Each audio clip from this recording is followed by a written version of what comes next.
साथियों नमस्कार। आज से हम लोग शेष PYQs प्रीवियस ईयर क्वेश्चंस, जैसा कि आप लोग जान रहे होंगे, जो लोग लगातार फॉलो कर रहे होंगे चैनल को, उनको पता होगा कि हम लोग 2012 से लेकर 22 तक जितने भी पेपर हुए हैं UPPCS के द्वारा कराए गए हैं, उनके सारे PYQs कर लिए हैं, फिर चाहे उसमें मेंस ही क्यों ना शामिल हो। तो पहले हम लोग मेंस UPPCS का जब मेंस हुआ करता था तब उसमें 2 प्रश्न पत्र जो हैं वो MCQs आधारित हुआ करते थे, तो उनको हल कर लेंगे जो बचे हुए थे। मतलब 12 से 17 तक तो हम लोग कर ही चुके हैं, 17 के बाद पैटर्न बदला है, तो 12 से पहले वाले जो बचे हुए पेपर हैं उनको भी पहले कंप्लीट करेंगे। फिर 1991 से उठाएंगे UPPCS के जो शेष पेपर बचे हुए हैं जो प्री में हुआ करते थे, उनको कंप्लीट करेंगे। तो निसंदेह इसका फ़ायदा आपको आगामी परीक्षाओं RO ARO में और UPPCS के द्वारा जो भी परीक्षाएं कराई जाएंगी उन सभी में मिलने वाला है, और साथ साथ वीडियो में भी इसका लाभ मिलेगा। तो इसको ज़रूर करके जाइएगा। जो लोग UPPCS का एग्ज़ाम दिए होंगे 2023 में, उनको ये बात बखूबी पता चल गई होगी। हालांकि जो लोग फॉलो कर रहे थे उनको तो पता ही था, बताया भी था मैंने, और जो लोग पेपर दिए हैं उनको ये बात बखूबी पता लग गई होगी कि कितना ज़्यादा महत्व है इनका, किनका, PYQs का। तो चलिए ज़्यादा ज्ञान नहीं, शुरू करते हैं। गर्त आवास के साक्ष्य प्राप्त हुए हैं कहाँ से दोस्तों? बुर्ज होम से। बुर्ज होम कहाँ है? बुर्ज होम जो है दोस्तों जम्मू कश्मीर में अवस्थित है। निम्न में कौन सा स्थल प्रागैतिहासिक चित्रकला के लिए प्रसिद्ध है? भीमबेटका। दोस्तों यदि आप लगातार पुराना पेपर पढ़ रहे होंगे तो चीज़ों को देखेंगे कि रिपीट हो रही हैं, किस तरह से रिपीट हो रही हैं। जैसा कि मैंने पहले भी आपको बताया था कि 30 से 35 सवाल, मोटा माटी 35 सवाल करंट अफेयर्स के, और इतने ही सवाल जो हैं रिपीटेड आपको मिल जाएंगे। तो कुल हो गया 70, और बचा कितना है? 30 का खेला बचा हुआ है, तो कितना हो जाएगा? मतलब 20 क्वेश्चन बचेंगे। 90 ही कट ऑफ जाती है आमतौर पे, तो मात्र 20 क्वेश्चन जो हैं आपको अलग से पढ़ने हैं। तो ये कोई बड़ी बात नहीं है, और उन्हीं लोगों का होता भी है जो इसी तरह से करते भी हैं। तो अब आप समझ जाइए, अभी भी कुछ नहीं हुआ है। किस प्राचीन नगर के अवशेष कुम्हार स्थल से प्राप्त हुए हैं? तो पाटलिपुत्र से। किस प्राचीन नगर के अवशेष कुम्हार स्थल से प्राप्त हुए? कुम्हार स्थल दोस्तों कहाँ है? बिहार में है, याद रखिएगा। निम्नलिखित में से किसे ऋग्वेद में युद्ध देवता समझा जाता था दोस्तों? तो इंद्र को समझा जाता था। इसका ऋग्वेद में उल्लेख जो है 250 बार किया गया है। 6ठी शताब्दी ईसा पूर्व सुक्तमती किसकी राजधानी थी दोस्तों? महाजनपद की बात हो रही है। सुक्तमती जो है वो चेदी वंश की चेदी की राजधानी थी। चेदी जो महाजनपद हुआ करता था। वह स्तूप जो बुद्ध के जीवन की किसी घटना से संबंधित नहीं है दोस्तों? तो सांची। इसका निर्माण दोस्तों अशोक ने कराया था। कहाँ पर? मध्य प्रदेश में। बाकी सारनाथ, बोधगया और कुशीनगर, ये सभी बुद्ध के जीवन से संबंधित हैं। निम्नलिखित में से किस राजा के एक अभिलेख से सूचना मिलती है कि शाक्य मुनि बुद्ध का जन्म लुम्बिनी में हुआ था? तो अशोक के अभिलेख से। कौन सा? अशोक का रूमिनदेई लघु स्तंभ लेख,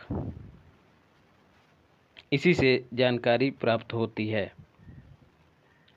निम्नलिखित में से किसने 4 अश्वमेध यज्ञ किए थे दोस्तों? तो प्रवर सेन प्रथम ने जो है 4 अश्वमेध यज्ञ किए थे। बाकाटक, नरेश था, याद रखिएगा दोस्तों। जिन लोगों का हो गया है अच्छी बात है, और जिन लोगों का नहीं हुआ है और भी अच्छी बात है, क्योंकि ईश्वर जो है वो उनसे कुछ अलग और भी बड़ा कराना चाहता है। उनके पास पूरा मौका है कि आगे आने वाली परीक्षा में ना केवल उनका प्री निकले बल्कि मेंस भी निकले। तो एकदम इसी भावना के साथ डटे रहिए। जैसा कि मैं पहले भी कह चुका हूँ, तैयारी का स्वरूप ही ऐसा है जिसमें हमको अनवरत लगना पड़ेगा बिना परिणाम की इच्छा किए। मतलब हमको कर्म पे फोकस करते रहना है, वही हमारे हाथ में है। तो लगातार हम एक बेहतर रणनीति के साथ यदि काम करेंगे तो प्री भी निकलेगा और मेंस भी निकलेगा। आप में से कई लोग होंगे और जिनका प्री तो तैयार हुआ होगा, मतलब कई लोग जो इस बार प्री क्वालिफाई हो रहे होंगे लेकिन उनका मेंस ठीक नहीं होगा, तो वो उठा पटक की स्थिति से गुजर रहे होंगे। लेकिन जिन लोगों का नहीं हुआ है उन लोगों के पास बहुत अच्छा मौका है, न केवल अगली बार प्री निकलेगा बल्कि मेंस भी निकलेगा। तो जुड़े रहिए, इसी तरह से सहयोग बनाए रखिए और मैं हर समय और हर कदम पे आपके साथ हूँ, याद रखिएगा। करंट अफेयर्स आपको कंप्लीट करा दिया जाएगा। 15 अप्रैल तक हम लोग कर चुके हैं। 15 अप्रैल के बाद जो शेष बचा हुआ है उसको करा दूंगा, इसलिए जो आरओ एआरओ या वीडियो में बैठ रहे हैं एकदम परेशान ना हो, अचूक मारक सामग्री वाला करंट आपको मिल जाएगा। निम्नलिखित में से कौन गुफा त्रिमूर्ति के लिए विख्यात है? तो एलिफेंटा गुफा जो है त्रिमूर्ति के लिए विख्यात है। एलिफेंटा गुफाएं दोस्तों कहाँ अवस्थित हैं? बम्बई के पास अवस्थित हैं, याद रखिएगा। निम्नलिखित में से कौन सा रथ मंदिर सबसे छोटा है? तो द्रौपदी रथ मंदिर सबसे छोटा है, याद रखिएगा। फिर सबसे बड़ा कौन सा होगा? स्वाभाविक सी बात है, धर्मराज युधिष्ठिर का रथ जो है सबसे बड़ा होगा। और त्रिमूर्ति साथियों किससे संबंधित है? भगवान शिव की मूर्ति को ही त्रिमूर्ति कहा जाता है। उसमें भगवान शिव के ही 3 चेहरे जो हैं उकेरे गए हैं मूर्ति में। चित्तौड़ का कीर्ति स्तंभ का निर्माण कराया था किसने दोस्तों? तो राणा कुंभा ने। घड़ी अथवा गृह कर लगाने वाला दिल्ली का प्रथम सुल्तान कौन था? तो अलाउद्दीन खिलजी। जी हाँ दोस्तों, घड़ी या फिर कहीं कहीं घरई भी मिलेगा, घरई। किस मध्ययुगीन सुल्तान को आगरा शहर की नींव डालने एवं उसे सल्तनत की राजधानी बनाने का श्रेय दिया जाता है? तो सिकंदर लोदी को। कब? 1504 में इसने आगरा शहर की स्थापना की थी। इब्न बतूता भारत में किसके शासनकाल में आया था दोस्तों? तो मोहम्मद बिन तुगलक के शासनकाल में आया था। कहाँ से? मोरक्को। याद रखिएगा, मोरक्को कहाँ है? मोरक्को जो है दोस्तों अफ्रीकी देश है। और यहीं पर आपको पता होगा आर्गेनिया ट्री जो है उगाया जाता है। असम एवं कूच बिहार में वैष्णव धर्म का प्रवर्तन किसने किया था? तो शंकर देव ने किया था। निम्नलिखित राजाओं में से किसने राम सीता की आकृतियों और रामसीय देवनागरी लेख से युक्त कुछ सिक्के चलाए थे? बहुत महत्वपूर्ण सवाल है दोस्तों, अकबर ने। किस मुगल बादशाह के विरुद्ध जौनपुर से फतवा जारी हुआ था? तो अकबर के विरुद्ध जो है जौनपुर से फतवा जारी हुआ था। क्यों? धार्मिक सहिष्णुता की नीति से रुष्ट होकर जो मुल्ला मौलवी थे उन्होंने फतवा जारी किया था। आप लोग जान ही रहे हैं कि अकबर जो है धार्मिक सहिष्णु शासक था। फिर निर्माता दिए गए हैं और स्मारक दिए गए हैं, उनको मिलाना है। तो बाबर का दोस्तों क्या बनवाया है बाबर ने जामा मस्जिद का निर्माण कराया है संभल में। हुमायूं ने दोस्तों क्या बनवाया है? हुमायूं ने दीन पनाह की स्थापना करवाई। और अकबर ने जो है दोस्तों जहांगीरी महल का निर्माण कराया और जहांगीर ने अकबर के मकबरे का कार्य पूरा कराया, याद रखिएगा। तो पिता के मकबरे को किसने कंप्लीट कराया? उसके बेटे जहांगीर ने। जहांगीर को ही दोस्तों सलीम कहा जाता है, याद रखिएगा, जिस पर जो है मुगले आजम फिल्माई गई है, मतलब इसी नाम से जहांगीर को उसमें दिखाया गया है। कौन हैदराबाद के स्वतंत्र राज्य का संस्थापक था दोस्तों? तो चिनकिलिज खां। इसे निजामुल मुल्क भी कहा जाता है। इसी ने हैदराबाद राज्य की स्थापना की थी। निम्नलिखित यूरोपीय व्यापारिक कंपनियों में से किसने सूरत में सर्वप्रथम अपना कारखाना स्थापित किया था? तो अंग्रेजों ने किया था। याद रखिए कब? 1613 में। लॉर्ड कॉर्नवालिस की कब्र कहाँ अवस्थित है दोस्तों? तो गाजीपुर में अवस्थित है, याद रखिएगा। सहायक संधि को किसके काल में क्रियान्वित किया गया था? तो लॉर्ड बेल्जली के काल में सहायक संधि को क्रियान्वित किया गया था। और सबसे पहले हैदराबाद जो है इस संधि में शामिल हुआ था। बंगाल का विभाजन करने वाला गवर्नर जनरल कौन था? तो एकदम बच्चा सवाल, लॉर्ड कर्जन था। 16 अक्टूबर 1905 को विभाजन हुआ था, याद रखिएगा। कौन अवध का ब्रिटिश रेजिडेंट था जब अवध का ब्रिटिश साम्राज्य में विलय हुआ था? तो दोस्तों अच्छा सवाल है। उस समय गवर्नर जनरल कौन था दोस्तों? वो क्या नाम है उनका, डलहौजी। उन्होंने कुशासन का आरोप लगाकर जो है इसको किसको, अवध को शामिल कर लिया था। कर्नल स्लीमैन के स्थान पर जेम्स आउटड्रम को लखनऊ का रेजिडेंट बनाया गया था, और लखनऊ जो है वो अवध में ही आता था, याद रखिएगा। बंगाल में ब्रिटेन की वस्तुओं के बहिष्कार का सुझाव सर्वप्रथम किसने दिया था? तो कृष्ण कुमार मित्र ने दिया था। चौरी चौरा की घटना के समय महात्मा गांधी कहाँ थे? तो बारदोली में थे। बारदोली कहाँ है दोस्तों? गुजरात में। चौरी चौरा की घटना दोस्तों कब हुई थी? 5 फरवरी 1922 को हुई थी। तो इसमें गलत दिया गया दोस्तों, 4 फरवरी को माना जाता है। चौरी चौरा जो है कब हुआ था? 4 फरवरी 1922 में। निम्नलिखित में से कौन चंपारण सत्याग्रह के संबंध में सही नहीं है? यह किसानों से जुड़ा था, सही है। इसे तिनकटिया प्रथा के विरुद्ध संचालित किया गया था, यह भी सही है। राजेंद्र प्रसाद तथा जेबी कृपलानी ने इसमें एमके गांधी को सहयोग दिया था, यह भी सही है। निमंत्रण दोस्तों किसने दिया था चंपारण आने के लिए? राजकुमार शुक्ल ने। यह प्रथम आंदोलन था जिसे एमके गांधी ने संपूर्ण भारत के स्तर पर आरंभ किया था, यही कथन गलत है। तो डी वाला विकल्प गलत है दोस्तों।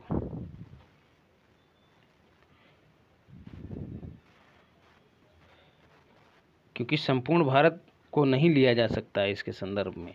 किसने महात्मा गांधी के खिलाफत आंदोलन में भागीदारी की भर्त्सना की थी? तो मोहम्मद अली जिन्ना ने की थी। निम्नलिखित में से किसने 1872 में नेटिव मैरिज एक्ट को पारित कराने में महत्वपूर्ण भूमिका निभाई थी? तो केशव चंद्र सेन ने महत्वपूर्ण भूमिका निभाई थी। नेटिव मैरिज एक्ट जो है दोस्तों विवाह की आयु के संदर्भ में सीमा तय करने से संबंधित एक्ट था। इसके तहत 14 वर्ष से कम आयु तथा 18 वर्ष से कम आयु के लड़कों का विवाह वर्जित कर दिया गया। मतलब लड़कियों की 14 वर्ष और लड़कों की 18 वर्ष, इससे कम विवाह को वर्जित कर दिया गया था। किसके शासनकाल में भारत में अंग्रेजी शिक्षा आरंभ की गई? तो विलियम बेंटिक के समय में। इनका पूरा नाम लॉर्ड विलियम कैवेंडिश बेंटिक था। तो दोस्तों ये सब सवाल जो है रिपीट होते रहते हैं, आप इसको महसूस कर सकते हैं, महसूस नहीं देख सकते हैं। प्रत्यक्षम किम प्रमाणम, हाल फिलहाल के पेपर उठाइए, लगभग 2010 से उठाकर अब 22 तक देखिए, आपको तमाम सवाल मिल जाएंगे। किस गवर्नर जनरल ने दास प्रथा को भारत में समाप्त किया था? तो लॉर्ड एलन बरो ने समाप्त किया था 1843 में। निम्नलिखित में से किसने विलय की नीति नियोजित एवं क्रियान्वित की थी? तो सही जवाब है डलहौजी ने।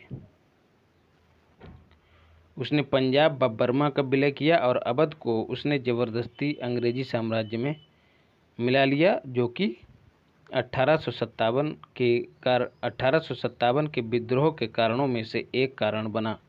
All India trade union Congress, AITUC जिसको कहते हैं, 1920 में बम्बई में होने वाले प्रथम अधिवेशन की अध्यक्षता किसने की थी? तो लाला लाजपत राय ने की थी।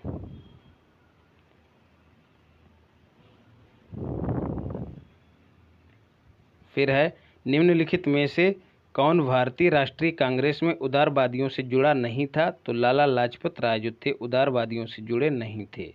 बाकी फिरोज शाह मेहता, दादा भाई नौरोजी और गोपाल कृष्ण गोखले उदारवादी संगठन के हिस्से थे। क्रांतिकारी काल की निम्नलिखित लोकप्रिय पत्रिकाओं में से कौन अनेक कारणों से कांग्रेस की आलोचना करती थी? तो काल जो है कांग्रेस की नीतियों की आलोचना करती थी। निम्नलिखित युग्मों में से कौन सुमेलित नहीं है? दोस्तों एक ट्रिक है, संध्या काल भयंकर, संध्या काल, युगांतर, आतंकवाद भयंकर। तो काल और संध्या और युगांतर, ठीक है, ये तीनों पत्रिकाएं जो थीं, जैसे आतंकवाद तो मैं प्रतीकात्मक रूप से कह रहा हूँ, जो क्रांतिकारी धड़ा था, जो हिंसा को आधार मान के अपनी गतिविधियों को अंजाम देता था देश को स्वतंत्र कराने के लिए, तो ये जो धड़ा था ना क्रांतिकारियों वाला, वो इन पत्रिकाओं के माध्यम से कांग्रेस की नीतियों की आलोचना करता था। तो केवल और केवल ट्रिक बनाया है कि संध्या काल, युगांतर, आतंकवाद भयंकर। तो एकदम मेरी मंशा नहीं है उन लोगों को आतंकवादी कहने की, याद रखिएगा, केवल और केवल एक ट्रिक बनाया है मैंने। निम्नलिखित युग्मों में से कौन सुमेलित नहीं है? तो महादेव गोविंद रानाडे जो हैं थियोसॉफिकल सोसाइटी से संबंधित नहीं है, याद रखिएगा। इस सोसाइटी की स्थापना जो है 1875 में H.P. ब्लावेट्स्की ने अमेरिका में की थी। बाद में इसका हेडक्वार्टर जो है मद्रास में खोला गया।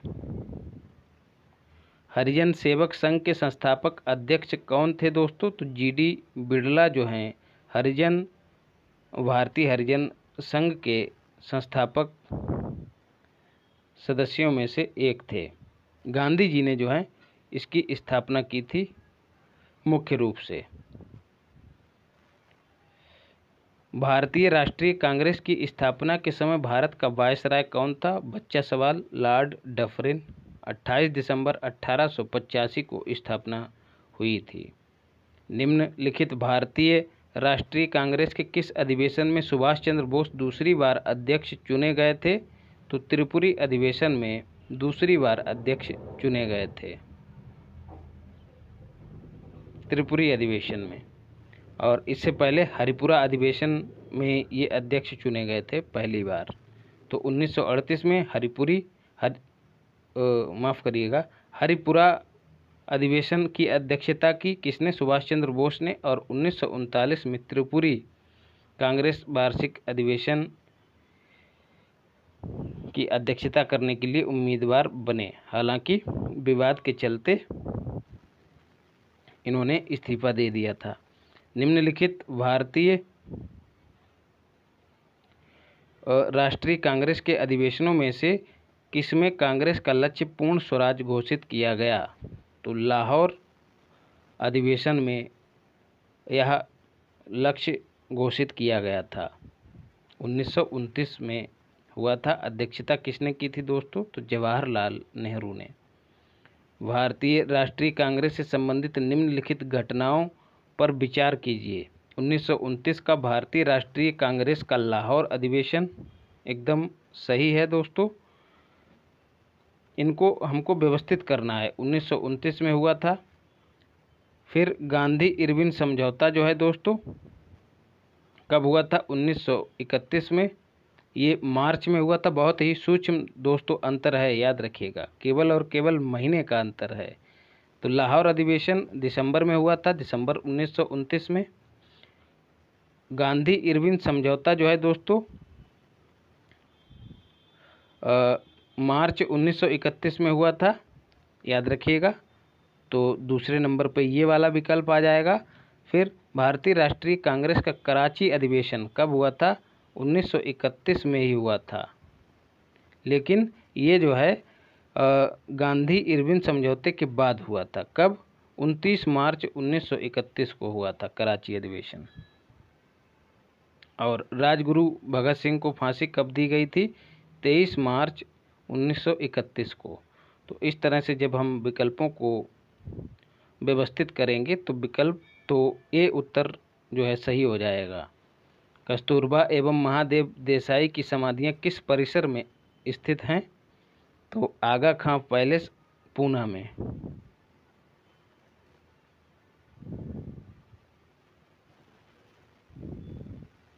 निम्नलिखित पर विचार कीजिए तथा सही उत्तर का चयन कीजिए। हिमालय से निकलने वाली सभी नदियां सतत वाहिनी हैं।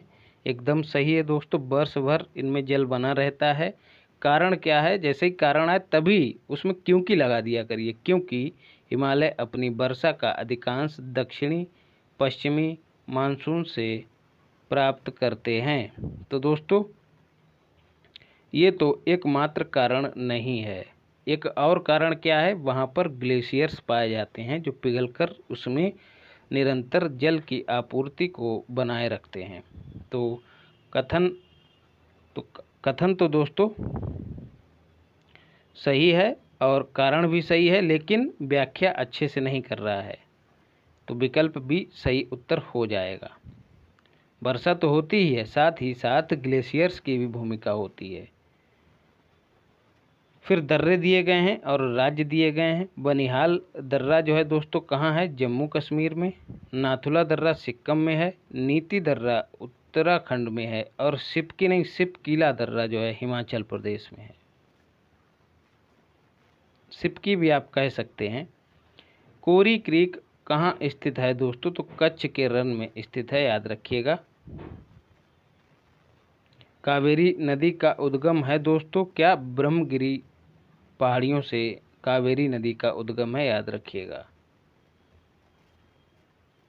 और ब्रह्मगिरी पहाड़ियाँ कहाँ स्थित हैं? कर्नाटक के कुर्ग जिले में अवस्थित हैं। निम्नलिखित में से कौन सा युग्म सही सुमेलित नहीं है? गड़जात पहाड़ियाँ दोस्तों उड़ीसा में हैं। मांडव पहाड़ियाँ महाराष्ट्र में नहीं हैं दोस्तों, ये क्वेश्चन पूछा गया है। नल्ला मलाई की पहाड़ियाँ जो हैं आंध्र प्रदेश में हैं। और सेबराय की पहाड़ियाँ तमिलनाडु में हैं। तो अब सवाल बनता है मांडव की पहाड़ियाँ कहाँ हैं? तो गुजरात में हैं। मांडव या मांडवी की पहाड़ियाँ गुजरात में अवस्थित हैं। भारत में सबसे बड़ा बाघ आवास कहाँ पाया जाता है दोस्तों? आंध्र प्रदेश में। क्या नाम है दोस्तों? श्री सैलम टाइगर रिजर्व या फिर नागार्जुन सागर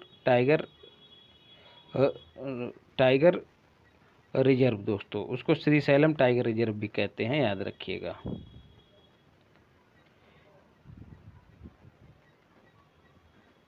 नागार्जुन सागर कहाँ अवस्थित है दोस्तों? कृष्णा नदी पर, याद रखिएगा। ये परियोजना है नागार्जुन सागर। निम्नलिखित में से कौन चंबल घाटी योजना से संबंधित नहीं है? तो गांधी सागर बांध परियोजना भी चंबल घाटी से संबंधित है। और जवाहर सागर बांध परियोजना भी चंबल घाटी से संबंधित है, चंबल नदी से ही संबंधित है। गोविंद सागर जो है चंबल नदी से संबंधित नहीं है। और ना ही गोविंद वल्लभ पंत सागर परियोजना इससे संबंधित है। फिर कौन कौन सी? गांधी सागर, जवाहर सागर और दोस्तों एक और है राणा प्रताप सागर जल विद्युत परियोजना। ये तीनों चंबल नदी पर ही अवस्थित हैं, याद रखिएगा। इसमें से कोटा जिले में जवाहर सागर और राणा प्रताप सागर जल विद्युत परियोजनाएं अवस्थित हैं, जबकि मध्य प्रदेश में गांधी सागर बांध अवस्थित है, याद रखिएगा। शिव समुद्रम जल विद्युत परियोजना कहाँ स्थित है दोस्तों? तो कर्नाटका में। कहाँ दोस्तों? कावेरी नदी पर। निम्नलिखित में से कौन आंध्र प्रदेश का बंदरगाह नगर है? तो काकीनाडा जो है आंध्र प्रदेश का बंदरगाह नगर है। फिर मिलान करना है दोस्तों, कहाँ कौन सा अवस्थित है? तो चंद्रपुर जो है दोस्तों महाराष्ट्र में है। तांबे के क्षेत्र हैं ये। चंद्रपुर महाराष्ट्र में है। हासन कर्नाटका में है। खम्माम आंध्र प्रदेश में है। और खेत्री जो है राजस्थान में है। सारे के सारे तांबे के क्षेत्र हैं, याद रखिएगा। भारत में निम्नलिखित में से कौन नवीकरणीय ऊर्जा स्रोत सर्वाधिक संभाव्यता वाला है? तो सौर शक्ति। शिपयार्ड दिए गए हैं दोस्तों और राज्य बताया गया है और उनको मिलाना है। गार्डन रीच दोस्तों कहाँ है? पश्चिम बंगाल, कोलकाता में, याद रखिएगा। तो ए का हो गया चौथा। हिंदुस्तान शिपयार्ड जो है दोस्तों मझगांव पहले तो देख लेते हैं। कोचीन, तो स्वाभाविक सी बात है कोचीन केरल में होगा, तो डी का 3 हो जाएगा, ए का 4। तो इसमें जो है सही उत्तर क्या हो जाएगा, विकल्प बी।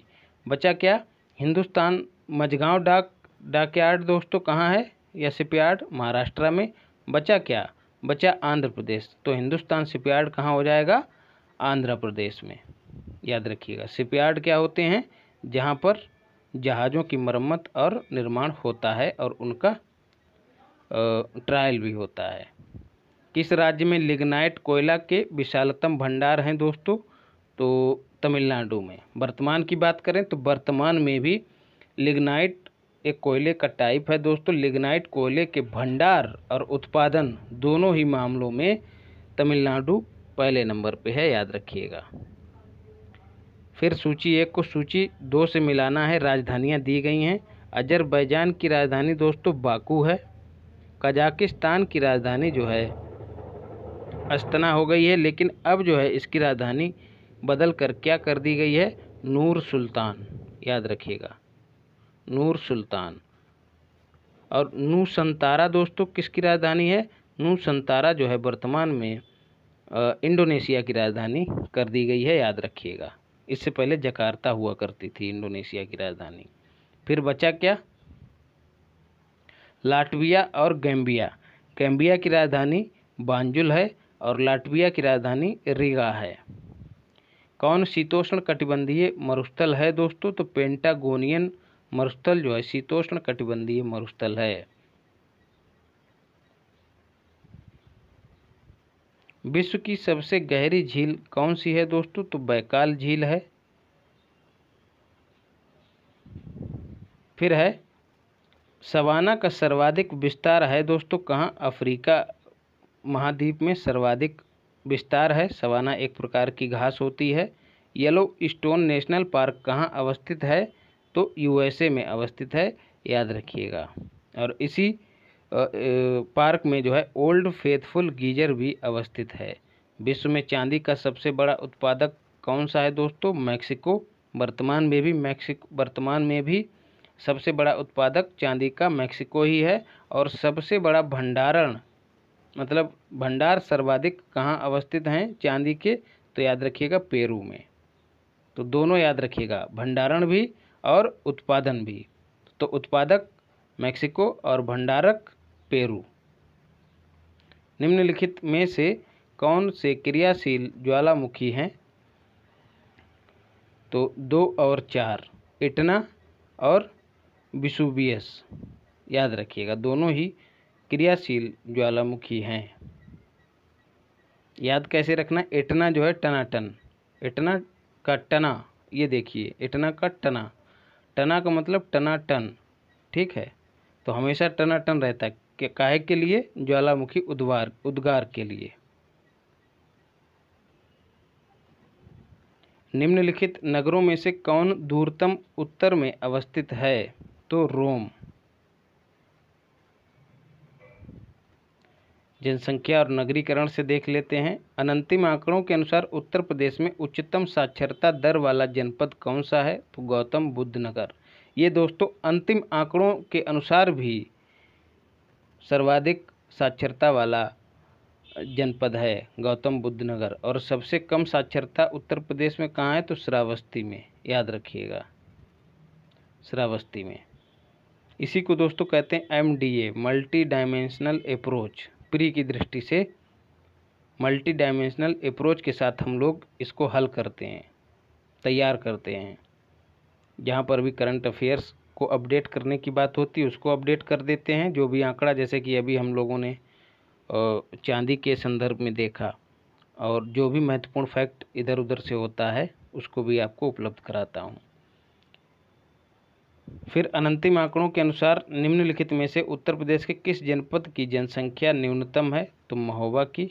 अंतिम आंकड़ों के अनुसार भी यही हाल है, याद रखिएगा। सर्वाधिक जनसंख्या दोस्तों इलाहाबाद की है, यह भी याद रखिएगा। भारत में किस वर्ष परिवार नियोजन कार्यक्रम प्रारंभ किया था, तो 1952 में।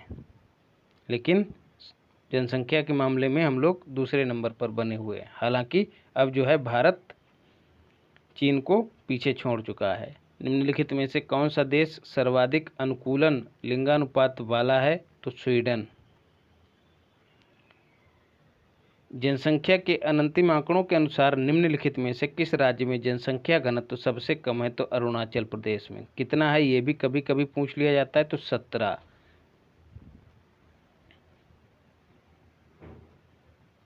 और सर्वाधिक कहाँ है दोस्तों? तो सर्वाधिक आपको पता ही है, पश्चिम बंगाल में है। जनसंख्या के अंतिम आंकड़ों के अनुसार भारत का पुरुष स्त्री अनुपात कितना है? अनंतिम दिया गया है तो अनंतिम हम छोड़ देंगे, अंतिम देखते हैं। अंतिम है 943। दोस्तों कन्फ्यूजन हो रहा है कि सर्वाधिक जनसंख्या घनत्व तो बिहार में है कि पश्चिम बंगाल में है, एक बार इसको वो क्रॉस चेक कर लीजिएगा।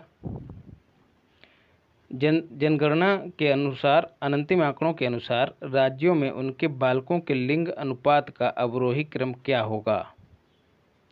तो दोस्तों हम अंतिम आंकड़ों के आधार पर देखेंगे तो सर्वाधिक लिंग अनुपात जो है दोस्तों अरुणाचल प्रदेश में है। जो दिए गए विकल्प हैं उनके आधार पर बात कर रहा हूँ। वैसे तो केरला में ज़्यादा है, उसके बाद मिजोरम में है, फिर मेघालय में और मिजोरम में दोनों में समान है, पंजाब में उसके बाद उससे कम है, और सबसे कम हरियाणा में है। तो हरियाणा में सबसे कम है, इसीलिए वहाँ से बेटी बचाओ बेटी पढ़ाओ कार्यक्रम की शुरुआत की गई थी, याद रखिएगा। तो हरियाणा में सबसे कम होगा, तो हरियाणा जो है दोस्तों बाद में होना चाहिए, 3 नंबर पर, मतलब एकदम अंत में 3 है, तो या तो ए वाला सही होगा या डी वाला। तो ए वाला विकल्प सही है, याद रखिएगा। जनगणना के अंतिम आंकड़ों के अनुसार भारत में सबसे कम यौन अनुपात है कहाँ दोस्तों? दमन एवं दीव में। कैसे याद रखना है? दमन और दीव, यहाँ पर महिलाओं मतलब बालिका भ्रूण हत्या जो है सर्वाधिक होती, बालिकाओं का दमन किया जाता है यहाँ पर। तो ऐसे जोड़ेंगे तब नहीं भूलेंगे। दमन कहाँ होता है? बालिकाओं का भ्रूण हत्या, भ्रूण का दमन कहाँ होता है? दमन और दीव में। तो सबसे कम यौन अनुपात है दमन दीव में। राज्यों की बात करें तो हरियाणा है। जनगणना के अंतिम आंकड़ों के अनुसार देश में महिलाओं की साक्षरता कितनी है? तो अनंतिम नहीं दोस्तों, हम अंतिम देखेंगे। तो कुल साक्षरता 73% है, महिलाओं की 64.5% और पुरुष की 81%। मोटा माटी मतलब राउंड फिगर याद रखा करिए किसी भी संख्या का। कथन और कारण दिए गए हैं। नगरों एवं शहरों के नगरीय क्षेत्रों में उनकी जनसंख्या में तीव्र वृद्धि के साथ विस्तार हो रहा है। एकदम सही है, क्योंकि कारण है, जैसे ही कारण आएगा हम लगाएंगे क्योंकि ग्रामीण क्षेत्रों में बुनियादी ढांचागत सुविधाओं के विकास के कारण कृषि भूमि सिकुड़ रही है। तो यह कथन मतलब कारण तो सही नहीं है।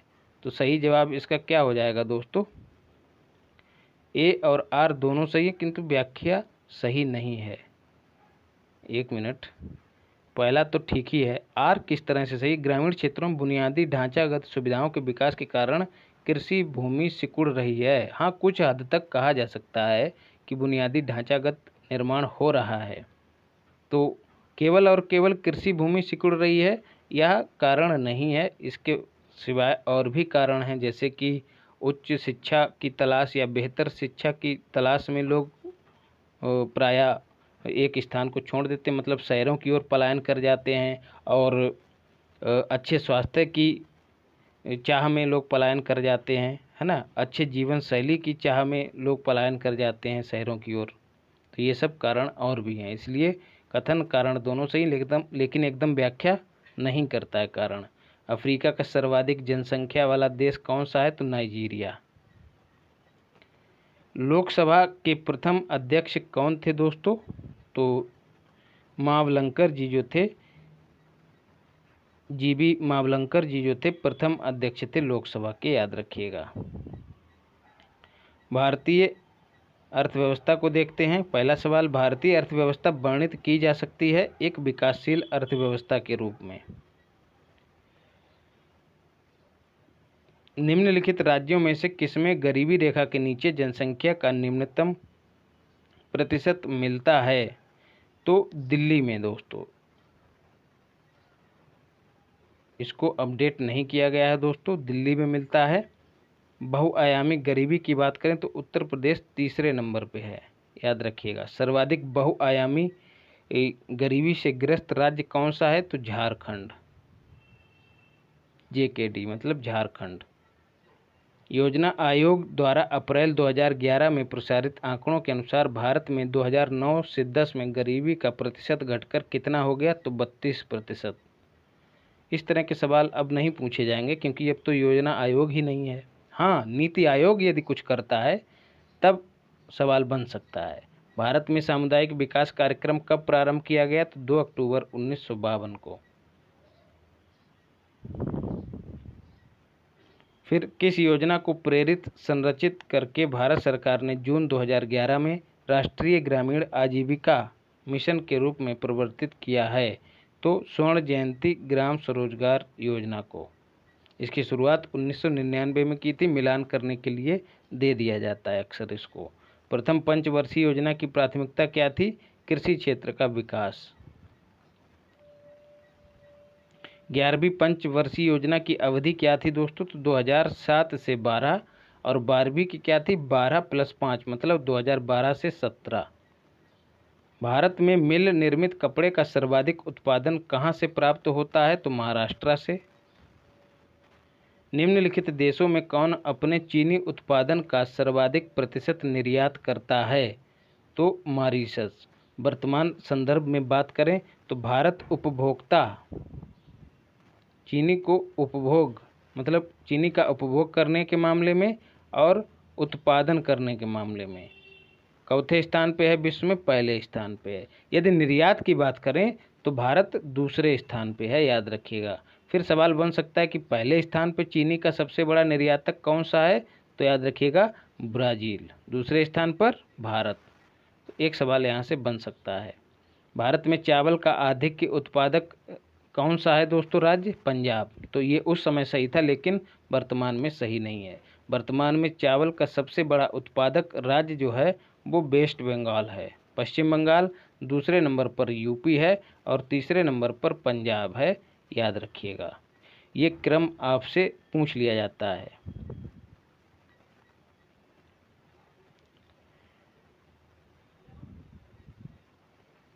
फिर बात करें, बताना है, मिलान करना है। फसल उत्पादन मतलब फसल दी गई है और मिलान करना है कौन सा गलत है,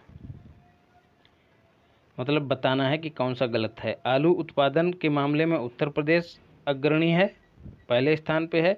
नारियल उत्पादन के मामले में केरल है। केला उत्पादन में महाराष्ट्र नहीं है दोस्तों। केला उत्पादन में तमिलनाडु पहले स्थान पे है। तंबाकू उत्पादन में आंध्र प्रदेश है, याद रखिएगा। तो सी वाला विकल्प गलत है। सुमेलित कीजिए और मतलब सुमेलित ही करना है। हरित क्रांति किससे संबंधित है, खाद्यान्न के उत्पादन से संबंधित है। श्वेत क्रांति दुग्ध उत्पादन से संबंधित है। नीली क्रांति मत्स्य उत्पादन से, और पीत क्रांति जो है तिलहन उत्पादन से संबंधित है। भारत में निम्नलिखित में से किस फसल के अंतर्गत सर्वाधिक क्षेत्रफल है दोस्तों, तो धान, दूसरे नंबर पर गेहूं है, याद रखिएगा। वर्तमान संदर्भ की बात कर रहा हूं।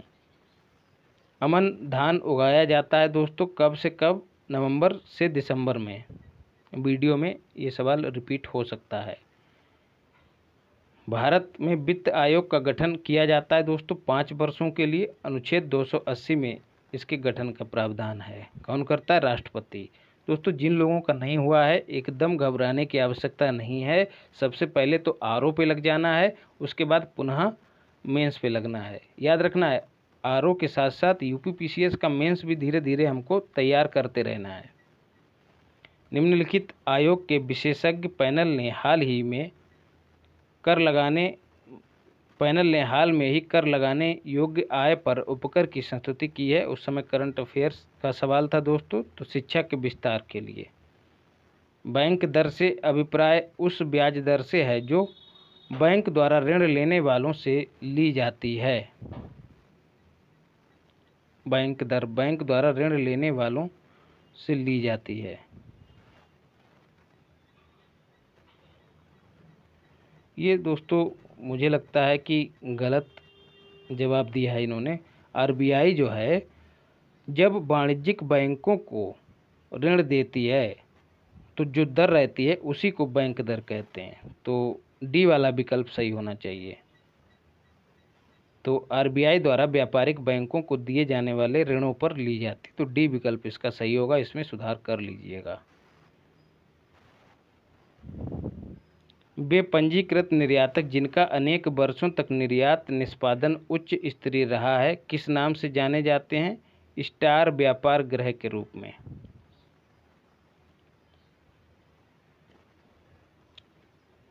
निर्यातक जिनका अनेक वर्षों तक निर्यात निष्पादन उच्च स्तरीय रहा है तो स्टार व्यापार गृह के रूप में जाने जाते हैं। आयात प्रक्रिया आरंभ होती है, यहाँ पर गृह से कंफ्यूज मत होइएगा, ये वो वाला गृह नहीं है। मतलब एक गृह का मतलब एक समूह को संबोधित कर रहा है ये शब्द यहाँ पर। आयात प्रक्रिया आरंभ होती है दोस्तों काय से? इंडेंट से। आयात प्रक्रिया इंडेंट से आरंभ होती है, ठीक है। एक वो कागजी कार्रवाई होती है उसी का नाम है इंडेंट। ड्यूटी ड्रा ब्रेक का आशय क्या है दोस्तों? निर्यातकों का आयात शुल्क की वापसी को ही ड्यूटी ड्रा ब्रेक के नाम से जाना जाता है। यूरोप संघ का मुख्यालय कहाँ है दोस्तों? तो बेल्जियम की राजधानी ब्रुसेल्स में। निम्नलिखित में से कौन जल प्रदूषक नहीं है? तो तांबा जो है जल प्रदूषक नहीं है, जस्ता भी है, निकिल भी है, सल्फर डाइऑक्साइड भी जल प्रदूषक है। ग्रीन हाउस गैसों की संकल्पना किसने की थी? तो जोसेफ फोरियर ने की थी। निम्नलिखित में से कौन सी प्राकृतिक रूप से पाई जाने वाली ग्रीन हाउस गैस सर्वाधिक ग्रीन हाउस इफेक्ट करती है दोस्तों? तो कार्बन डाइऑक्साइड। नदी में जल प्रदूषण के निर्धारण के लिए घुली हुई मात्रा मापी जाती है ऑक्सीजन। जल प्रदूषण के निर्धारण के लिए घुली हुई मात्रा मतलब किसकी मात्रा नापी जाती? तो ऑक्सीजन की मात्रा। ये सवाल अभी रिपीट हुआ है 2023 में। सोयाबीन के दाने में तेल की मात्रा, अब ये सवाल दोस्तों रटने वाला है, कितनी होती है? 40% होती है, मोटा मोटी याद कर लीजिए। कौन सा देश गैसो हाल का सबसे बड़ा उत्पादक एवं उपभोक्ता है? तो ब्राज़ील का। ब्राज़ील देश सबसे बड़ा उत्पादक एवं उपभोक्ता है। विश्व पर्यावरण दिवस कब मनाया जाता है? तो 5 जून को मनाया जाता है। यूनेप के द्वारा मनाया जाता है, यूनाइटेड नेशन एनवायरनमेंट प्रोग्राम के द्वारा। नेपाल एवं भारत में वन्य जीव संरक्षण प्रयासों के रूप में सेब नामक एक संगठन प्रारंभ किया गया। इसका उद्देश्य क्या है दोस्तों? गिद्धों का संरक्षण करना। ये सवाल भी रिपीट हुआ है दोस्तों।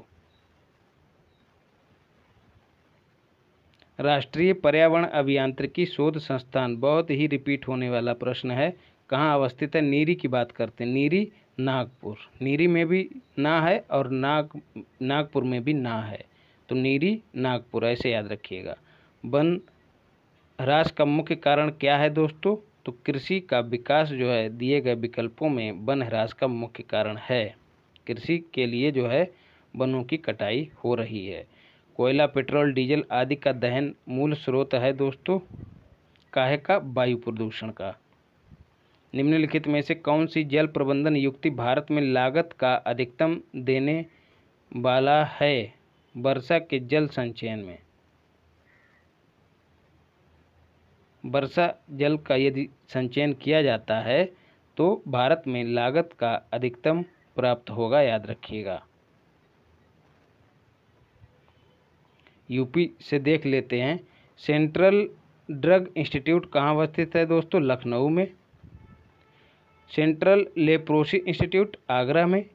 मोतीलाल नेहरू राष्ट्रीय प्रौद्योगिकी संस्थान इलाहाबाद में। Indian institute of sugar technology Kanpur में। निम्नलिखित में से किसे सर्वप्रथम केंद्रीय विश्वविद्यालय घोषित किया गया? तो सही जवाब है बनारस हिंदू विश्वविद्यालय वाराणसी को। हिंदुस्तानी अकेडमी, जिसे भारतीय भाषाओं के रक्षा तथा विकास हेतु स्थापित किया गया था, कहाँ स्थित है दोस्तों? तो इलाहाबाद में। उत्तर प्रदेश में कौन सा जिला अवनलिका अपरदन से सर्वाधिक प्रभावित है? तो इटावा।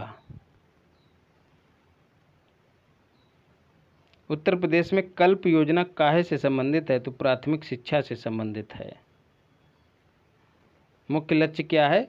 विद्यालय को समाज से जोड़कर एक आध्यात्मिक वातावरण पैदा करना, ताकि बच्चे को प्रतिभा संपन्न और गुणवान बनाया जा सके। हिंडाल्को सोनभद्र में स्थापित किया गया था दोस्तों। क्यों? कच्चे माल की निकटस्थता के कारण, सस्ते श्रम की उपलब्धता के कारण, या फिर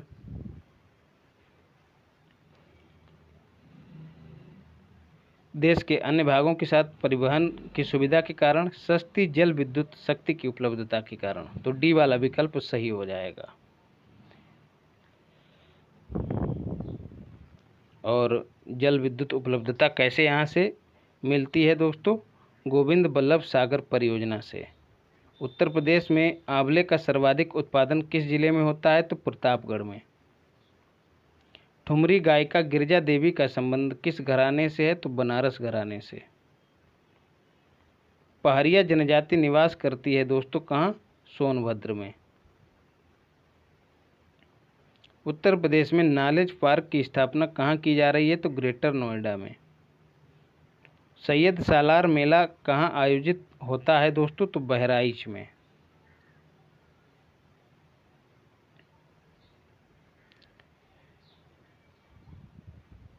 फिर त्यौहार दिए गए हैं और उनको जिलों से मिलाना है। पशु मेला बटेश्वर में आयोजित होता है। ध्रुव पद मेला वाराणसी में। गोविंद साहब मेला अंबेडकर नगर में। और माघ मेला इलाहाबाद में आयोजित होता है। बायोटेक्नोलॉजी पार्क स्थापित कहाँ किया गया है? लखनऊ में। कई बार रिपीट हो चुका है। अब ये सवाल करंट अफेयर्स के हैं, इनको छोड़ते हुए हम लोग आगे बढ़ते हैं। भारत को सर्वाधिक LNG की आपूर्ति कौन सा देश करता है? तो कतर। उस समय लिक्विड नेचुरल गैस का जो की आपूर्ति जो है कतर किया करता था, लेकिन वर्तमान में रूस करता है। फिर है निम्नलिखित युगों में से कौन सही सुमेलित है? तो DP मिश्र की किताब है लिविंग एन एरा।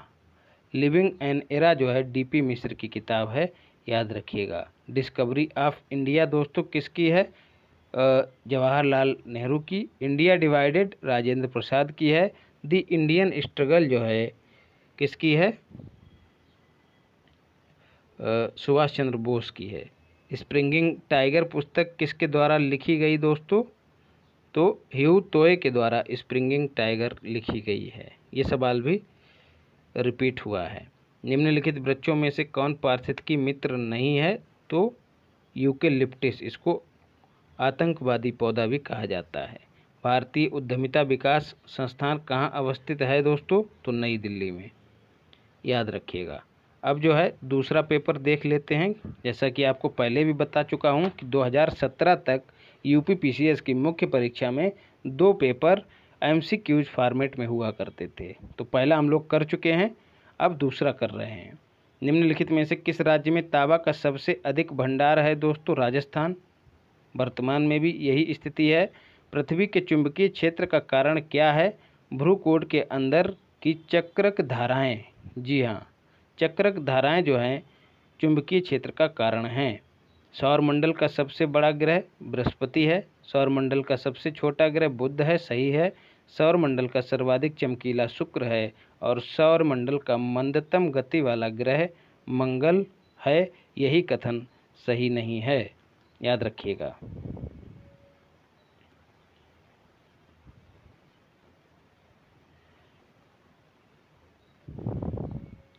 अब जनसंख्या नगरीकरण से देखते हैं कौन सा लिंग अनुपात के मामले में सही क्रम है।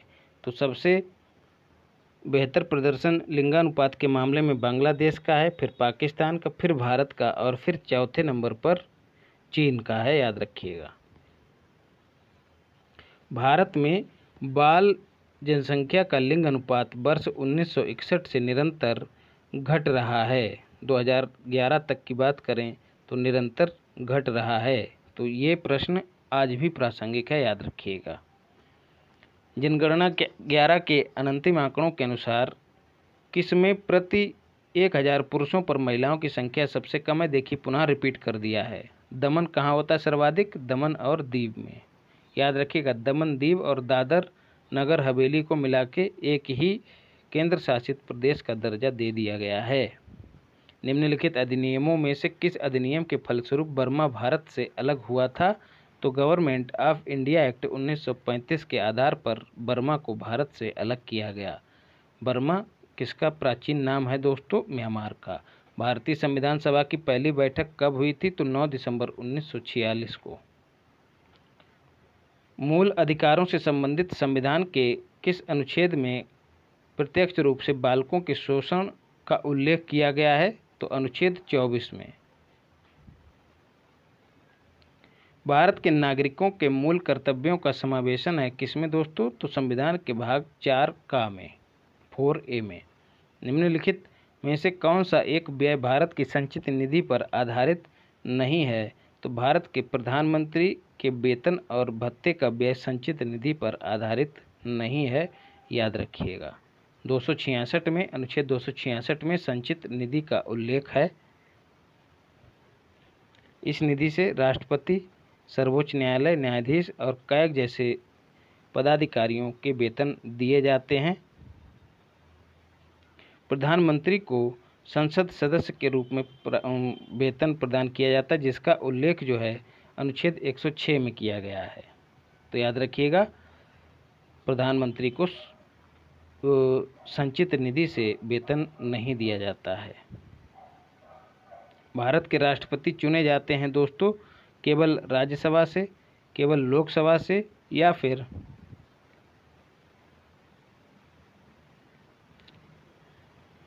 केवल राज्यों की विधानसभाओं और लोकसभा के सदस्यों द्वारा? सदस्यों की बात हो रही है दोस्तों, तो सही जवाब होगा राज्यसभा, लोकसभा और राज्यों की विधानसभाओं के निर्वाचित सदस्यों के द्वारा। याद रखिएगा, मनोनीत नहीं इसमें शामिल है। निम्नलिखित में से कौन सा एक कथन सही है? धन विधेयक राज्यसभा में पुनः स्थापित किया जाता है? नहीं दोस्तों, धन विधेयक संसद के दोनों सदनों में किसी में भी पुनः स्थापित किया जाता है, यह भी गलत है। केवल और केवल लोकसभा में ही लाया जाता है, यही कथन सही है दोस्तों। अनुच्छेद 109 में इसका उल्लेख किया गया है। राज्यसभा से संबंधित निम्नलिखित कथनों में से कौन सा एक सही है? राज्यसभा का विघटन नहीं होता है, यही कथन सही है। बाकी तीनों कथन गलत हैं। भारतीय संसद में क्या क्या निहित है? राष्ट्रपति और संसद के दोनों सदन। अनुच्छेद 79 में इसका उल्लेख किया गया है। लोकसभा के लिए निर्वाचन के बारे में निम्नलिखित में से कौन सा कथन सही नहीं है? निर्वाचन वयस्क मताधिकार के आधार पर होता है, यह भी कथन सही है। निर्वाचन का संचालन निर्वाचन आयोग करता है, यह भी सही है दोस्तों। निर्वाचन के लिए मतदाताओं की सूची को राष्ट्रपति के निर्देशन और नियंत्रण में तैयार किया जाता है, यही कथन गलत है, यही सही नहीं होगा। तो विकल्प सी सही उत्तर नहीं होगा। तो ये काम करता कौन है? निर्वाचन आयोग। जब कोई विधेयक संसद के दोनों सदनों द्वारा पारित कर दिया गया है तो निम्नलिखित में से किसको उस विधेयक पर अनुमति रोके रखने का अधिकार प्राप्त, मतलब वीटो पावर प्राप्त है? तो राष्ट्रपति को। तो विकल्प ए सही उत्तर हो जाएगा। वीटो पावर का उल्लेख जो है अनुच्छेद 111 में किया गया है। निम्नलिखित कथनों पर विचार कीजिए। संघ की कार्यपालिका शक्ति प्रधानमंत्री में निहित है, तो गलत है दोस्तों, पहला ही कथन गलत है। और जब पहला गलत है तो देखिए तीनों में पहला है, डी में भी पहला है, बी में भी है और ए में भी है। इन तीनों को काट दो, बचा क्या? सी। सी सही उत्तर हो जाएगा। राज्यसभा का पदेन सभापति होता है दोस्तों कौन? उपराष्ट्रपति। संसद की लोक लेखा समिति की बैठकों में कौन उपस्थित रहता है दोस्तों? तो भारत के नियंत्रक एवं महालेखा परीक्षक, कैग की बात हो रही है और कैग का उल्लेख संविधान के अनुच्छेद 148 में किया गया है। कौन सा शब्द या शब्दावली भारत के संविधान में उल्लिखित नहीं है दोस्तों? तो बजट। बजट को जो है संविधान के अनुच्छेद 112 में बजट ना कहकर वार्षिक वित्तीय विवरण कहा गया है। बाकी संविधान में कहीं भी बजट शब्द का इस्तेमाल नहीं हुआ है। राज्य विधानमंडलों के निर्वाचन हेतु सिद्धांतों में कौन सम्मिलित है? तो यह वयस्क मताधिकार के आधार पर होंगे। सही बात है। प्रत्येक क्षेत्रीय निर्वाचन क्षेत्र के लिए केवल एक निर्वाचन सूची होगी, यह भी सही है। धर्म, जाति, लिंग आदि के लिए निर्वाचक सूची बनाने में कोई स्थान नहीं होगा, मतलब इनका, तो यह कथन भी सही है। और राजनीतिक दलों को अपने स्वयं के मानक स्थापित करने की स्वतंत्रता होगी, तो विकल्प डी सही उत्तर हो जाएगा। निम्नलिखित में से कौन भारत के प्रधानमंत्री बनाने या बनने से पूर्व किसी भी राज्य के मुख्यमंत्री नहीं रहे थे? तो सही जवाब है चंद्रशेखर। बाकी एच.डी. देवगौड़ा, नरसिम्हा राव, मोरारजी देसाई तीनों मुख्यमंत्री रह चुके हैं। एच.डी. देवगौड़ा दोस्तों कर्नाटक के, नरसिम्हा राव जो हैं दोस्तों कहाँ के? आंध्र प्रदेश के, और चंद्रशेखर जो है कहीं के भी मुख्यमंत्री नहीं थे दोस्तों।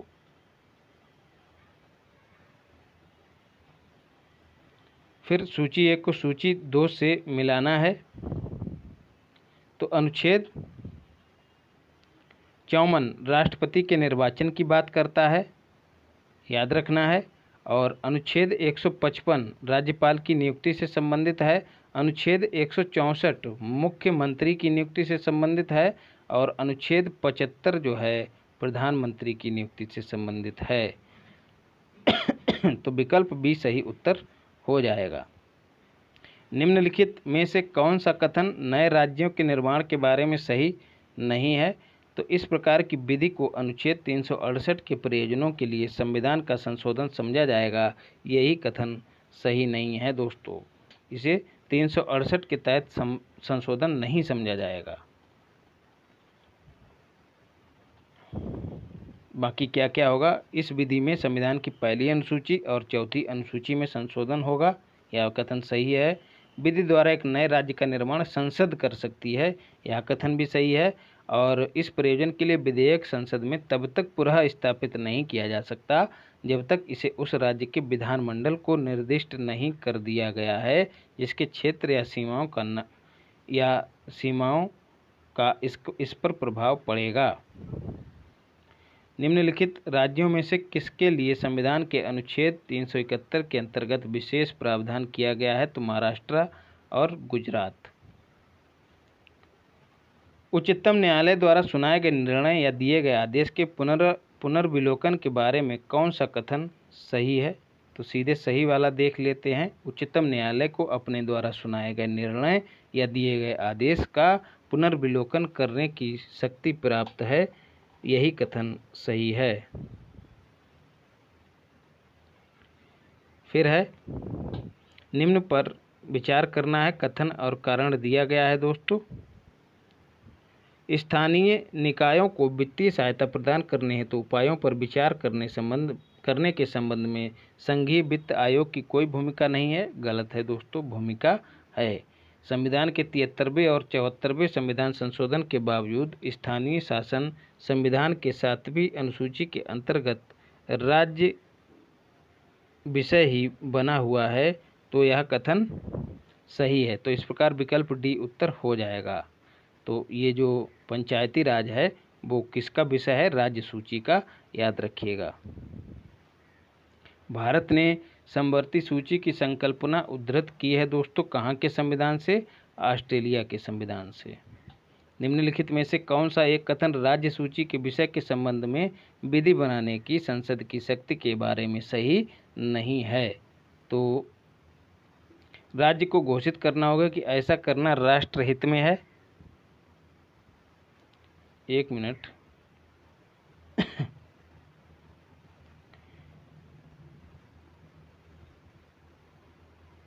जरा पानी पी लेते हैं।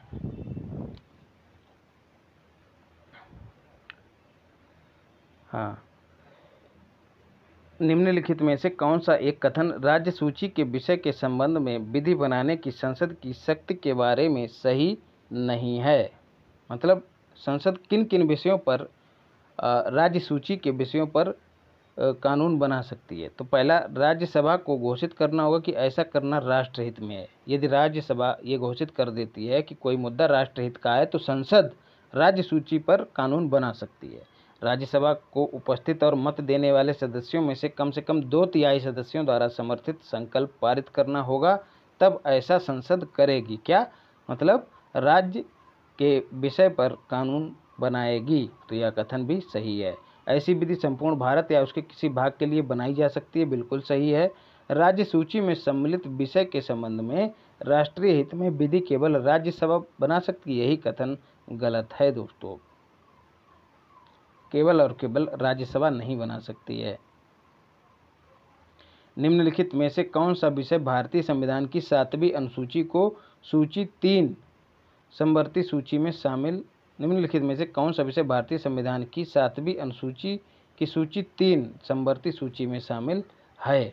तो दंड प्रक्रिया जो है 3री अनुसूची में शामिल है। 7वीं अनुसूची की 3री सूची में, याद रखिएगा, अनुसूची की बात नहीं हो रही है, 3री सूची में। अब इस तरह के सवाल दोस्तों रटने ही पड़ते हैं। निम्नलिखित राज्यों में से किसमें पंचायती राज संस्था नहीं है? तो नागालैंड में पंचायती राज्य व्यवस्था नहीं है। 5 वर्ष पूर्व भारत में गरीबी का प्रतिशत 37.2% पाया गया था। ये देखिए, पुनः रिपीट किया है सवाल। योजना आयोग द्वारा अप्रैल 2011 में प्रसारित आंकड़ों के अनुसार गरीबी का प्रतिशत 2009-10 में कम होकर कितना हो गया है? 32%। देखिए, इसको पुनः रिपीट किया है, मतलब उसी पेपर से रिपीट कर दिया। अपने पहले पेपर से ही सवालों को अपने सेकेंड पेपर में रिपीट कर रहा है आयोग। देख लीजिए कितनी ज़्यादा लत लगी हुई है आयोग को। राष्ट्रीय ग्रामीण स्वास्थ्य मिशन शिशु मृत्यु दर के संबंध में निम्न में से किस उद्देश्य की पूर्ति हेतु लक्षित है?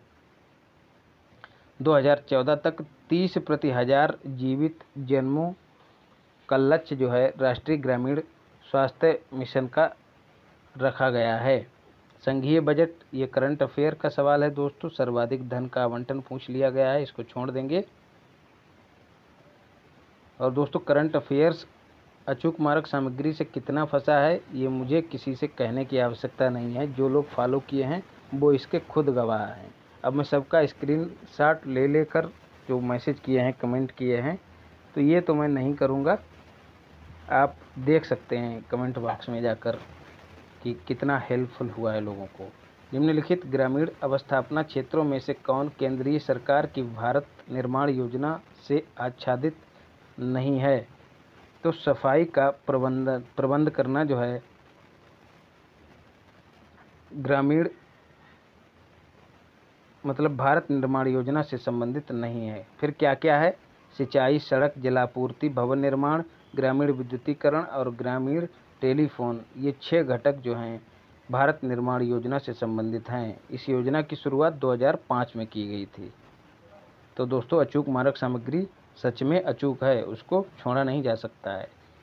महज 20 से 25 पेज में पूरे महीने का करंट अफेयर्स आपको हैंड रिटन फॉर्मेट में उपलब्ध कराया जाता है, जो कि परीक्षा के समय खटाखट रिवीजन करने के लिए बहुत ज़्यादा मददगार साबित होता है। भारतीय सरकार द्वारा मार्च 2011 में प्रसारित आंकड़ों के अनुसार भारत की प्रति व्यक्ति आय करंट अफेयर्स का सवाल है, इसको छोड़ेंगे, हम लोग इसको कर चुके हैं। आर्थिकी में 2-3 वीडियो पड़े हैं। जो लोग वीडियो का एग्ज़ाम दे रहे हैं उनको देखकर ज़रूर जाएं। सारे महत्वपूर्ण डेटा जो हैं आपको वहाँ पर अर्थव्यवस्था या फिर देश से संबंधित मिल जाएंगे। भारत सरकार द्वारा ये प्रति व्यक्ति आय वाला सवाल, इसको छोड़ देते हैं। फिर से एक पूछा गया है। वैसे सर्वाधिक प्रति व्यक्ति आय वाला राज्य जो है गोवा है। निम्नलिखित कथनों पर विचार कीजिए और देखना है कथन और कारण दिया गया है। भारत में शून्य आधार बजट प्रवर्तित किया गया है, ये कथन भी सही है दोस्तों, देख लेते हैं। जी हाँ, और क्योंकि शून्य आधार बजट तकनीक के अंतर्गत बजट प्रावधान करने से पूर्व प्रत्येक योजना की विवेचना और समीक्षा की जाती है, एकदम सही है। तो कथन और कारण सही है दोस्तों। किसी भी योजना को शून्य मानकर उस पर विवेचना की जाती है कि भविष्य में इसको कितनी सटीकता से संपादित किया जा सकता है। जैसे कोई बांध बनाया और पता लगा कि बनते बनते जहाँ पर बांध बनना था उस नदी ने उस स्थान को बदल दिया, मतलब नदी ने अपना रास्ता बदल दिया। अब क्या हुआ, वहाँ पर लागत लग गई, समय लग गया, संसाधन बर्बाद हुए। तो इसी को पहले से निर्धारित कर लेना शून्य आधारित बजट, जीरो बेस बजटिंग कहा जाता है।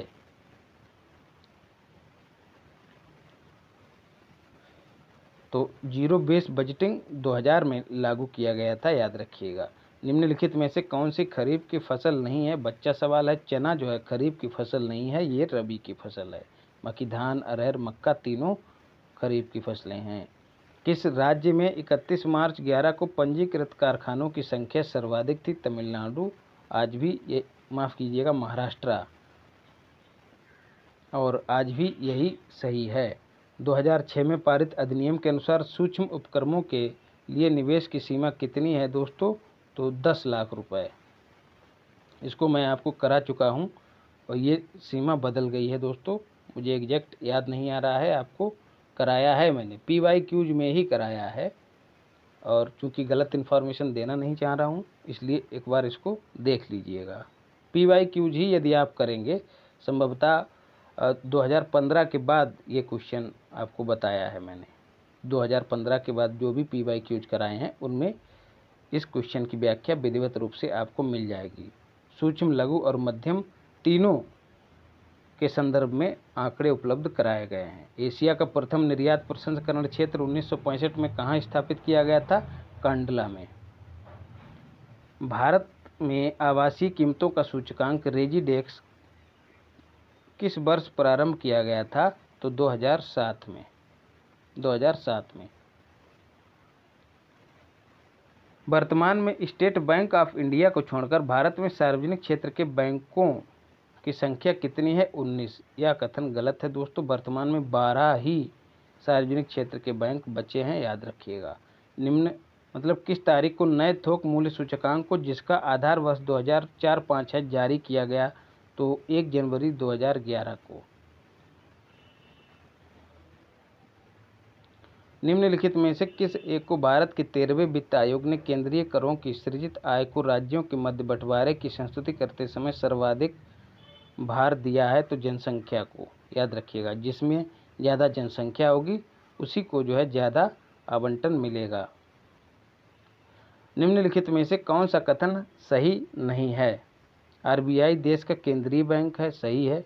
केंद्र एवं राज्य सरकारों का बैंकर है, ये भी सही है। और RBI देश के विदेशी विनिमय निधि का अभिरक्षक है, यह भी सही है। इसकी स्थापना 1949 में हुई थी, यही कथन गलत है। 1949 में इसका राष्ट्रीयकरण हुआ था और स्थापना इसकी 1935 में हुई थी।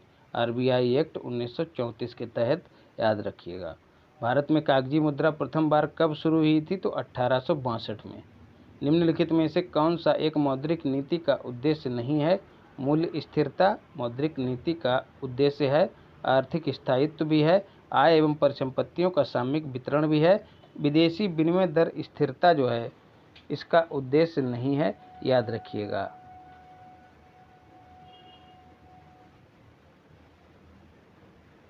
निम्नलिखित में से कौन सा मद भारत में भुगतान संतुलन के चालू खातों में सम्मिलित नहीं किया जाता है? तो अनिवासी भारतीयों की शुद्ध जमा जो है इसमें शामिल नहीं की जाती है। नाभिकीय रिएक्टर में निम्नलिखित में से किसे मंदक के रूप में इस्तेमाल किया जाता है? तो भारी जल को।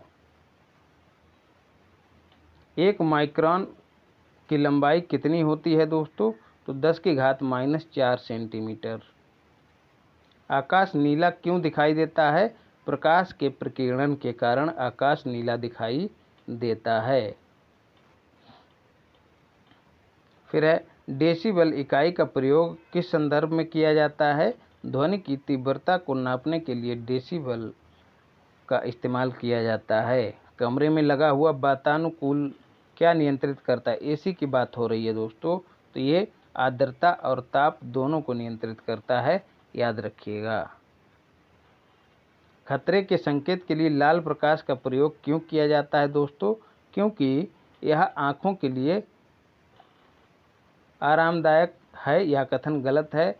इसका प्रकीर्णन सबसे कम है, याद रखिएगा, क्योंकि इसकी तरंग दैर्घ्य सर्वाधिक होती है, इसीलिए इसका प्रकीर्णन कम होता है, मतलब कम फैलता है, तो दूर तक जाता है, इसीलिए इसका प्रयोग किया जाता है सिग्नल के मामले में।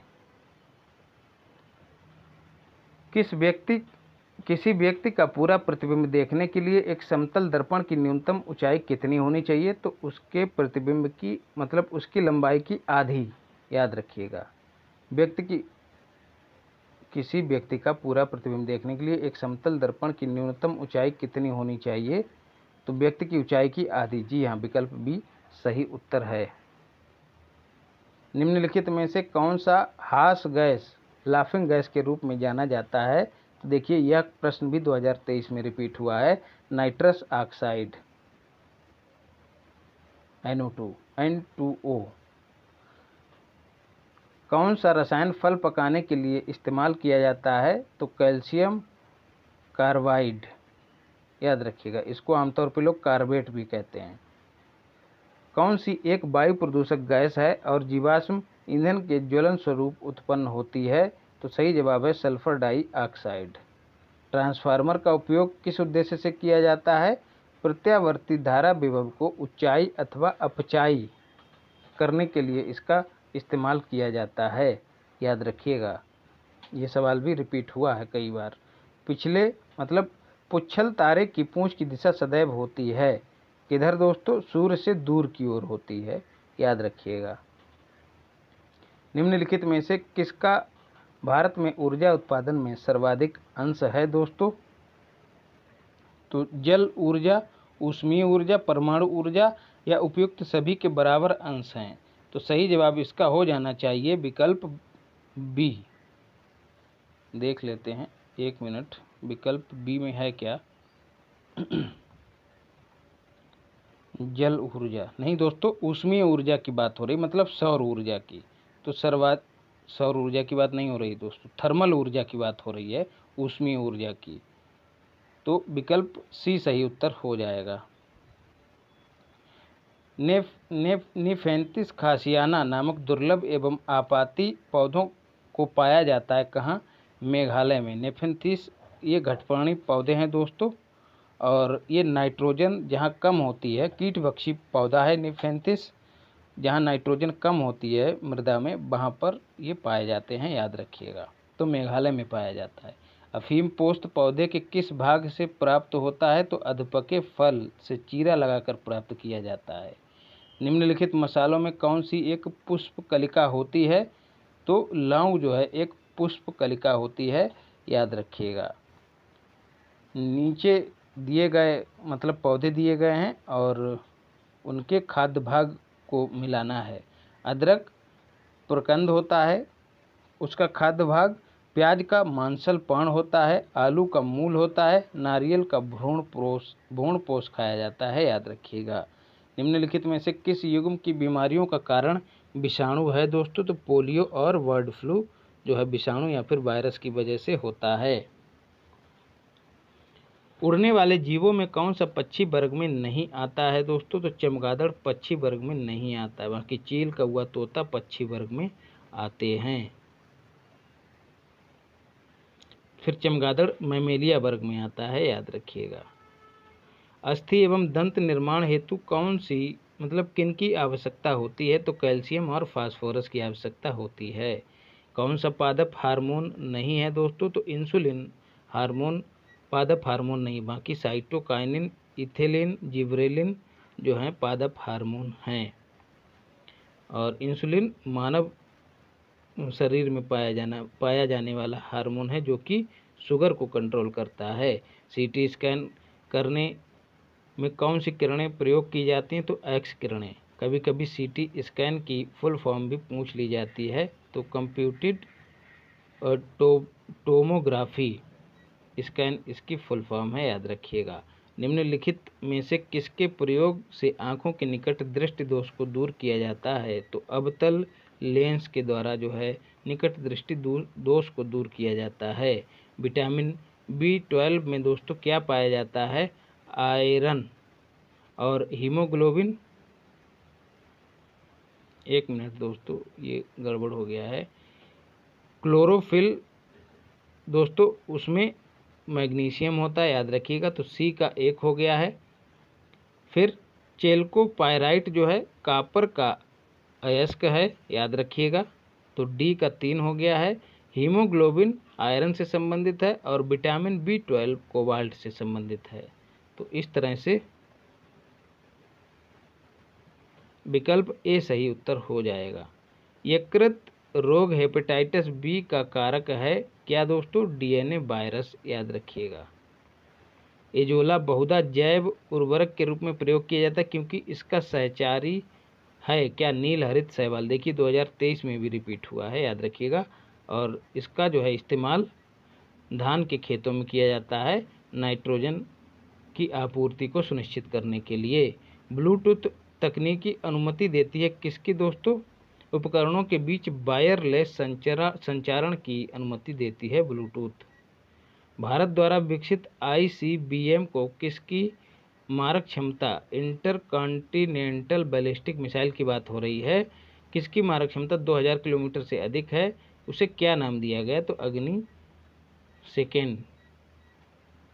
यूपी स्पेशल की बात करें, किस मद को भौगोलिक संकेतक अधिनियम 1998 के अंतर्गत सुरक्षा प्रदान नहीं की गई है? तो इलाहाबाद का सुरखा अमरूद, लेकिन वर्तमान में इसको GI टैग मिल चुका है। तो उस समय के संदर्भ में विकल्प डी सही उत्तर हो जाएगा।